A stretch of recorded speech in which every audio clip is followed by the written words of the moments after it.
For those of you who don't know what Italy is, let me break it down. It is not the cesspool of Jersey Shore pizza-loving idiots you may believe it to be. It is in fact a nation born of a 40-year-long conflict after the Congress of Vienna in 1814. Allow me to introduce you to the world's biggest Olive Garden, Italy. Rule over Italian territory was split by the Congress of Vienna between Austria and the Spanish Bourbon family. Why was it split, you may ask? Because of a little blip in history called the French Revolution.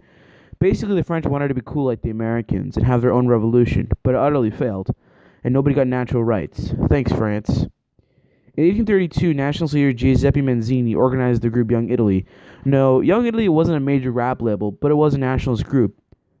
However, after the rebellion to 1848 failed, Mazzini was exiled, which sucks for him because that's when things started to get really interesting. Soon after, nationalists turned to the most powerful kingdom of Piedmont, Sardinia for leadership, which had recently adopted a liberal constitution under King Victor Emmanuel II. Emmanuel named monarchist Count Camillo Cavour as prime minister. Cavour's goal was to expand Sardinia's power. The main obstacle stopping him from conquering North Italy was Austria.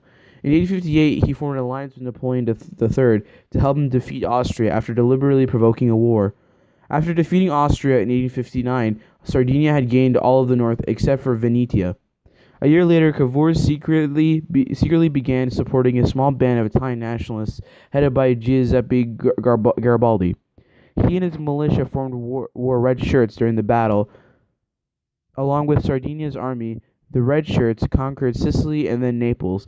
Despite Cavour's fears that Garibaldi would refuse to hand over his newly won territory, Garibaldi happily gave up Sicily and Naples to Emmanuel, who was crowned King of Italy. After winning back the provinces of Venetia and Rome, Italy was finally united. Although united under one king, the new nation faced difficulties that stemmed from strong regional ties and conflict between the wealthy north and the rural south. Italy also experienced hostility from the church. The Pope resented the takeover of the Papal States and resisted the new Italian rule. After amending the constitution, anarchists who wanted to abolish the new government turned to violence in the late 1800s. Their efforts eventually led to extended suffrage and more social reforms, but the turmoil raged on.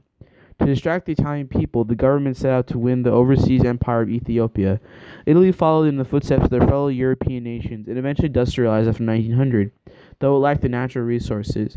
An explosion in the population led to mass immigration from the country, and that's the story of the unification of Italy.